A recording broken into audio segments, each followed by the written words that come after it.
Price কিরকম?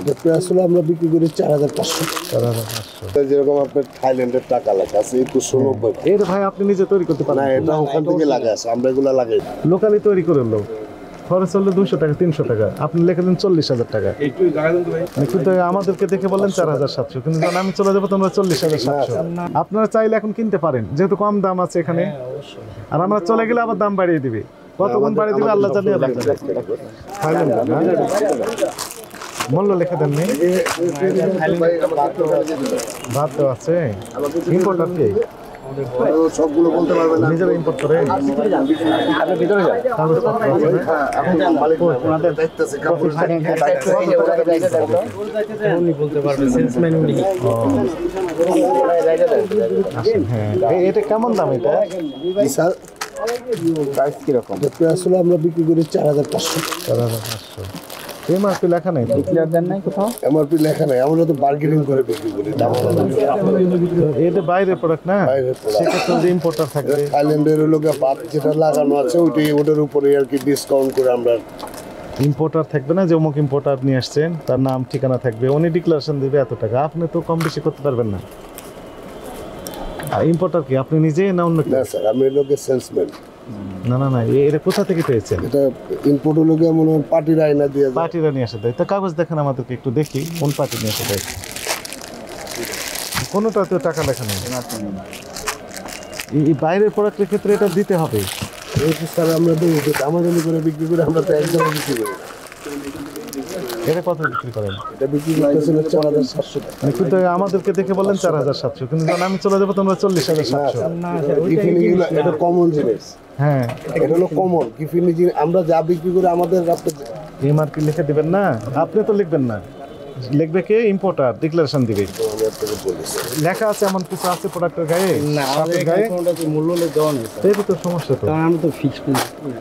যেরকম আপনার থাইল্যান্ডের টাকা লেখা আছে 2190। এর ভাই আপনি নিজে তৈরি করতে না, পারেন। এটা ওখান থেকে লাগা আছে, আমরা এগুলা লাগাই না। মনে করেন আসছে, ধরলাম আসছে, বিশ্বাস করলাম আপনার কথা, কিন্তু আপনি নিয়ে আসছেন না কে নিয়ে আসছে? এটা আমরা পার্টি দিয়ে যাই। কোন পার্টি নিয়ে আসছে? ওই লাকেশ পার্টিরা মনে করেন 2-4 পিস 10 পিস করে নিয়ে আসে। লাগেজ পার্টি যে এখানে তৈরি করে দেয়নি, আপনি বিশ্বাস করবেন কিভাবে? লোকালি তৈরি করে লোক খরচ হলো 200 টাকা 300 টাকা, আপনি লিখে দিন 40,000 টাকা। এটা বিদেশি প্রোডাক্টের ক্ষেত্রে সবসময় যিনি ইম্পোর্ট করলেন প্রোডাক্টটি, ইম্পোর্টারের স্টিকার থাকবে এখানে, উনি ডিক্লারেশন দেবে যে হ্যাঁ এটা আমি ইম্পোর্টার, এটা আমার তৈরি, আমি কিনে নিয়ে আসছি এবং এত টাকা। আমাদের থাইল্যান্ডের ইউরোপের আছে না? ভালো আছে। দামি শার্ট কোনটা সবচেয়ে বেশি দামি? আমাদের এখানে এক্সেল দামই না, আমাদের এখানে এই শার্ট কত দিয়ে বিক্রি করে? এটা থাইল্যান্ডের শার্ট। কত দাম? এটা আমরা বাতের উপর ইয়ে করে দিই, কারণ আমাদের শিক্ষাতে থাই বাত লাগানো আছে। কত টাকা লেখা আছে? 1350 বাত। 1350 গুণ 3 টাকা 66 পয়সা। না, আমরা আবার একটু ডিসকাউন্ট পাই। আমরা ডিসকাউন্টে যতটুকু ডিসকাউন্ট পাই ওই ডিসকাউন্ট দিই। মানে কিভাবে ডিসকাউন্ট পান? যেমন এই শার্টটাতে আমরা পাইছি 30% ডিসকাউন্ট। কোথায় লেখা আছে এটা? না, এটা যখন আমরা কিনি, এটা এখানে লেখা কিনেছেন, তাহলে কোন ক্যাশ মোট একটু দেখান যে হ্যাঁ কিনেছেন বা ডিসকাউন্ট পেয়েছেন, আছে তো? না, খাইতে ওইভাবে যদি আসলে শপিং মল থেকে কেনা হয়। হ্যাঁ হ্যাঁ, শপিং মল থেকে কোনো হোলসেল মেমো দেয় না। কিভাবে দেয় তারা? এটা জাস্ট টাকা দিলে এদের মলের একটা ছোট রিসিপ্ট ইয়া থাকে। সেটাই দেখতে দেখান, এইটা থাকে না, সেটাই দেখান। ওই ছোট রিসিপ্টটাতে লেখা আছে তো এত টাকা কি? না, এই ইয়েটা থাকে না, শুধু মলের টোটাল একটা অ্যামাউন্টের ইয়ে থাকে। ওইটাই দেখেন, যেমন এই যে আপনি ওখান থেকে নিয়ে আসছেন ওই প্রমাণ থেকে এতে থেকে, যেমন এই যে মনে করেন এই যে তাদের মলের কার্ড, এম কার্ড, হ্যাঁ মলের কার্ড, জি জি, এই যে সেন্ট্রাল কার্ড, এগুলো কি আমাদের দেশীয় না? না না, এগুলি থাইল্যান্ডের। আপনি নিজে গিয়ে নিয়ে আসেন ওখানে? জি, আমি নিজে পারচেজ করি। নিজে নিয়ে আসেন। এই আচ্ছা, মনে করেন আপনি তো ইম্পোর্টার। হ্যাঁ, আমরা আবার এগুলি ইয়ে করি, যারা আপনার ওই যে কার্গো আছে না, কার্গোতে দিয়ে দিলে আমরা ওইখানে এদেরকে পোষাইতে, এরা আমাদেরকে এখানে পোষাই। বুঝতে পারছি। তা আপনি এইটা বিক্রি করেন 2500 টাকা। লেখা আছে কোথায়? না, এটা ওই আরবি লেখা আছে। এখন শুনেন, এই যে স্টিকার গুলো, এগুলো তো বাংলাদেশে তৈরি করা যায়। না, এটা এই যে পল্টনে তৈরি করা যেমন যায়। এগুলি আপনি যদি মোবাইল স্ক্যানার থাকে, আপনি স্ক্যান করলে এটা অরিজিনাল বের হয়ে যায়। স্ক্যান করলে সেই ব্যবস্থাও আছে। আমাদের এখানে আমরা একবার ধরেছিলাম যে ডায়াবেটিস স্ট্রিট, এই পল্টনে তৈরি করে দিয়েছিল সে, ট্রেস থেকে এগুলো তৈরি করে দিয়েছে। না, বাস আমাদের এখানে আমরা এবং সেখানে এই যে এই যেটা যে ব্র্যান্ডের ওইটা কি বলে, এটা কি বারকোড, বারকোড, সেটাও দেওয়া আছে। দেখাতে হবে। এমআরপিটা আমরা ডিক্লারেশন দেন যে আমাদের আপনি local আসছে। product নাই কোনো? ইম্পোর্টার বলবেন এটি বাংলাদেশ কোনো প্রোডাক্ট নেই? না আমাদের কাপড় আইটেম বাংলাদেশে নেই, সব বাইরে। সব করেন। আপনার ব্যবসার বয়স কতদিন? আমার এই ব্যবসা হচ্ছে 2009 সাল থেকে। অনেক পুরাতন ব্যবসায়ী তো। বংশ পরস্পরে আসছে। ফরেন প্রোডাক্ট হলে অবশ্যই আমদানিকারকের পূর্ণাঙ্গ তথ্য দিতে হবে, সে কোথা থেকে কিনবে এবং তাদের ঠিকানা এবং বাংলাদেশি এমআরপি, নাহলে এখানে বিক্রি করা যাবে না। এই যে খাই বাদ এগুলো তো গ্রহণযোগ্য না। আপনি তখন মুখে বললেন এই কথাটাই এখানে থাকতে হবে, আর নাহলে এগুলো লাগেজ হিসাবে আসছে বা অবৈধভাবে আসছে বলে ধরা হয়। ওদের কাগজ তথ্য আছে? দেওয়া আছে? না দেখি, দেখেন। যাকে দিয়ে করান তারা তো তথ্য প্রকাশ করবে তো। আরো বের করেন। এটা কি আমাদের দেশি টাকা? না এটা ইন্ডিয়ান রুপি। ঠিক আছে, দেখা যাবে।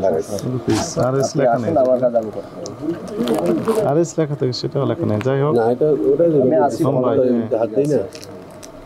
আপনারা বিক্রি করেন তো আরো বেশি দামে, এটা তো রুপি। হ্যাঁ এটা তো রুপি। হ্যাঁ, সেটাই আপনাদের নিয়ম হলো ইম্পোর্টার দাম বসিয়ে দিবে। আপনাদের ক্যালকুলেটর হিসাব করতে হবে না, কাস্টমারকেও কোনো কথা বলতে হবে না, সেই এমআরপি দেখবে কিনবে। ইম্পোর্টারের দায়িত্ব এটাই, এমআরপি বসানো। আপনি যদি ইম্পোর্ট করেন আপনিও দিতে পারেন, আপনার নাম ঠিকানা সহ এমআরপি বসাতে হবে। আর এই যে কার্গো না কি প্রতিষ্ঠান বললেন, ওনরা এটাকে এমআরপি কনভার্ট করে বসিয়ে দেয়। কার্গোতে করে নিয়ে আসে ওনারা। প্রতিষ্ঠানের নাম আছে হয়তো। তাহলে আমাদেরকে সকল কাগজপত্র দেখান। যদি আছে। ভোক্তা যখন কিনতে যাবে সে কিন্তু আপনার কাগজপত্র চেক করবে না, আপনার ফাইলপত্র চেক করবে না, সে দেখবে এমআরপি কত আছে বাংলাদেশি 10 টাকা, 12 টাকা। ইম্পোর্টারকে অমুক প্রতিষ্ঠান নিয়ে আসছে, আপনার কাছ থেকে কিনবে, অসুবিধা নেই। ইম্পোর্টার দেখবে এবং দাম দেখবে। কোনো সমস্যা যদি হয় আপনি দোষারোপ হবেন না, হবে ইম্পোর্টার, আমরা তাকে ধরবো। কিন্তু এখন কিন্তু কোনো ট্রেসিবিলিটি নাই। কি বুঝতে পেরেছেন? একটা অপরাধ আপনি করেছেন, যদি কাগজপত্র আমরা থাকেও সেক্ষেত্রে একটা অপরাধ হয়েছে, ইম্পোর্টারের তথ্য তো এখানে যেহেতু নাই, এমআরপি এখানে product লিখে নাই। দেননি, ইম্পোর্টার ডিক্লারেশন দেয়নি যে আমি ইম্পোর্টার, আমার নাম এই, আমার ঠিকানা এই জায়গায়, এত টাকা এমআরপি। এনে ওনারা ওইভাবেই আমাদেরকে এটা দিতে হবে, সামনে করে প্রত্যেকটাতে বোঝায় ট্যাগ দেয়। লাগিয়ে তুমি দিতে হবে। আমাকে এত পিস দিলা, এগুলো কোনো বৈধ প্রক্রিয়া না তো। আমি তোমাকে এত পিস। না, এটা আপনার যে প্রতিষ্ঠানের মাধ্যমে আনেন তাকে বলবেন যে আপনার নাম ঠিকানা সহ, দোকানের নাম ঠিকানা প্রতিষ্ঠান সহ এমআরপি বসিয়ে দিতে। কোনো কাগজ আছে কিনা সেটা একটা ইস্যু, কাগজ সেটার একটা ইস্যু। আর একটা ইস্যু হচ্ছে যেহেতু আপনি বিদেশি প্রোডাক্ট ইম্পোর্টার নেই এবং ট্যাগ লাগিয়ে দেননি, এটি আরেকটা ইস্যু। তো এই অপরাধে আমরা আমাদের আপাতত নিলাম, আর আপনাকে আমরা সময় দিলাম কাগজপত্র দেখানোর জন্য। পণ্য ক্রয়ের ক্যাশ মেমো দেয় না, এই আমি আমার চাকরি লাইফে প্রথম শুনলাম বিদেশে আপনি যখন কোনো প্রোডাক্ট ক্রয় করেন তারা ক্যাশ মেমো দেয় না, এই প্রথম আমি শুনলাম আপনার কাছ থেকে। এটা আমরা আপনারা চাইলে এখন কিনতে পারেন, যেহেতু কম দাম আছে এখানে, আর আমরা চলে গেলে আবার দাম বাড়িয়ে দিবে, কত গুণ বাড়িয়ে দিবে আল্লাহ জানে। আপনি কি বুঝতে পেরেছেন একটি অপরাধ যেটা আমরা বললাম, স্যার আমি ওই ইম্পোর্টারের পেপারগুলো আমি দিতে পারবো। সেটি দেখাবেন। Importer তো সেটার জন্য এখানে যদি কাপড়ের না গায়ে দেখেন থাকতে হবে। সেক্ষেত্রে আমরা আলাদাভাবে বিষয়টা দেখব। আর এই অপরাধটা, আর একটি অপরাধ আপনি আপাতত করেছেন যেটি আমাদের কাছে প্রমাণিত হয়েছে, যেহেতু বিদেশি প্রোডাক্ট, এখানে যেহেতু ট্যাগ আছে বাইরের, এখানে ইম্পোর্টার ডিক্লারেশন দিতে হবে। আপনি নিজে হলে আপনি ইম্পোর্টার, যদি আপনি ইম্পোর্টার না হন অন্য কেউ ইম্পোর্টার হন, ওনার নাম এবং স্পেসিফিক ঠিকানা এবং এমআরপি কত টাকা বাংলাদেশি টাকায় সেই স্পষ্ট করে লিখে দিতে হবে। এটা আমাদের দুইটি রায়। একটি হচ্ছে যেহেতু এখানে ইম্পোর্টারের কোনো ইনফরমেশন দেননি, বাংলাদেশি টাকা কত দাম সেটি দেননি, এই কারণে আপনাকে এই 20,000 টাকা জরিমানা আরোপ করা হলো। আর একই সাথে ইম্পোর্টের যে কাগজপত্র আছে এই সকল ডকুমেন্ট আমাদের অফিসে আগামীকাল 9:30টায় নিয়ে হাজির হয়ে দেখাবেন।